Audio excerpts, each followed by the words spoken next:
ಪ್ರಧಾನಿ ನರೇಂದ್ರ ಮೋದಿ ಅವರನ್ನ ಹಾಡಿ ಹೊಗಳಿದ ಕಾಂಗ್ರೆಸ್ ಸಂಸದ. ಕಾಂಗ್ರೆಸ್ನ ಈ ಪ್ರಭಾವಿ ನಾಯಕ ಬಿಜೆಪಿಗೆ ಸೇರ್ತಾರಾ? ಹಾಗಾದ್ರೆ ಇತ್ತೀಚೆಗೆ ಅಮೆರಿಕ ಭೇಟಿ ಆಗಿದ್ದಂತಹ ಪ್ರಧಾನಿ ಅಮೆರಿಕ ಪ್ರವಾಸದ ವಿಚಾರವಾಗಿ ಮೋದಿಗೆ ಮೆಚ್ಚುಗೆ. ಕಾಂಗ್ರೆಸ್ ಸಂಸದ ಶಶಿ ತರೂರ್ ಮೆಚ್ಚುಗೆ. ರಷ್ಯಾ ಉಕ್ರೇನ್ ವಿಚಾರದಲ್ಲಿ ಭಾರತ ತೆಗೆದುಕೊಂಡಿರುವಂತಹ ನಿಲುವನ್ನ ವಿರೋಧಿಸಿದ್ದೆ ಅಂತ ಹೇಳಿದ್ದಾರೆ. ಎಸ್, ಕಾಂಗ್ರೆಸ್ ಶಾಸಕರಾಗಿರುವಂತಹ ಕಾಂಗ್ರೆಸ್ ಸಂಸದರಾಗಿರುವಂತಹ ಶಶಿ ತರೂರ್ ಅವರು ಮೋದಿ ಅವರ ಬಗ್ಗೆ ಒಳ್ಳೆ ಮಾತನಾಡಿದ್ದಾರೆ.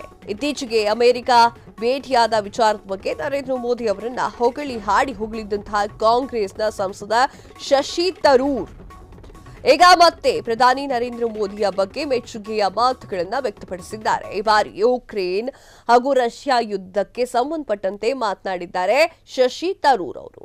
ಈ ವಿಚಾರವಾಗಿ ಪ್ರಧಾನಿ ನರೇಂದ್ರ ಮೋದಿ ಅವರ ನಿಲುವನ್ನ ಮೆಚ್ಚಿಕೊಂಡು ತಿರುಗಿದ್ದಾರೆ.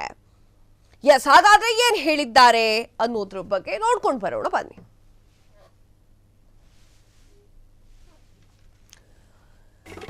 ಪ್ರಧಾನಿ ಮೋದಿ ನಿಲುವನ್ನ ನಾನು ತಪ್ಪಾಗಿ ಭಾವಿಸಿದ್ದೆ, ಈಗ ನನಗೆ ಮುಖಭಂಗವಾಗಿದೆ ಅಂತ ಹೇಳಿರುವಂತಹ ಶಶಿ ತರೂರ್.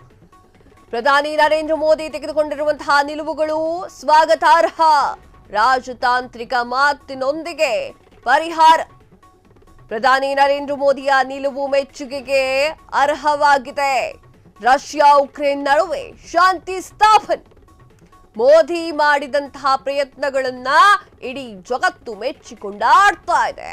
ಮೋದಿ ಅವರನ್ನ ಹಾಡಿ ಹೋಗಲಿರುವಂತಹ ಶಶಿ ತರೂರ್.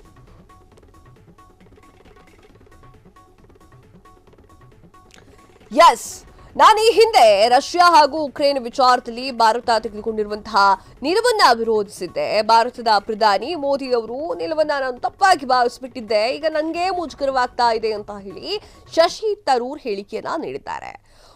ರಷ್ಯಾ ಉಕ್ರೇನ್ ಯುದ್ಧಕ್ಕೆ ಸಂಬಂಧಪಟ್ಟಂತೆ ಪ್ರಧಾನಿ ನರೇಂದ್ರ ಮೋದಿ ಅವರು ತೆಗೆದುಕೊಂಡಿರುವಂತಹ ನಿಲುವು ಗಮನಾರ್ಹವಾಗಿದೆ. ಸಮಸ್ಯೆ ಪರಿಹಾರಕ್ಕೆ ರಾಜತಾಂತ್ರಿಕ ಮಾತಿನೊಂದಿಗೆ ಪರಿಹಾರ ಅಂತ ಹೇಳಿ ಪ್ರಧಾನಿ ಮೋದಿ ಅವರ ನಿಲುವನ್ನ ತುಂಬಾ ಹಾಡಿ ಹೊಗಳಿದ್ದಾರೆ ಶಶಿ ತರೂರ್ ಅವರು. ರಷ್ಯಾ ಉಕ್ರೇನ್ ನಡುವೆ ಶಾಂತಿ ಸ್ಥಾಪನೆಗೆ ಪ್ರಧಾನಿ ನರೇಂದ್ರ ಮೋದಿ ಅವರು ಮಾಡಿರುವಂತಹ ಪ್ರಯತ್ನಗಳನ್ನ ಇಡೀ ಜಗತ್ತು ಮೆಚ್ಚಿಕೊಂಡಾಡ್ತಾ ಇದೆ ಅನ್ನೋದ್ರ ಬಗ್ಗೆ ಮಾತನಾಡಿದ್ದಾರೆ. ಇವರೇನಾದ್ರೂ ಕಾಂಗ್ರೆಸ್ ಬಿಟ್ಟು ಬಿಜೆಪಿ ಸೇರ್ತಾರಾ ಎನ್ನುವಂತಹ ಅನುಮಾನ ಈಗ ಕಾಡ್ತಾ ಇದೆ.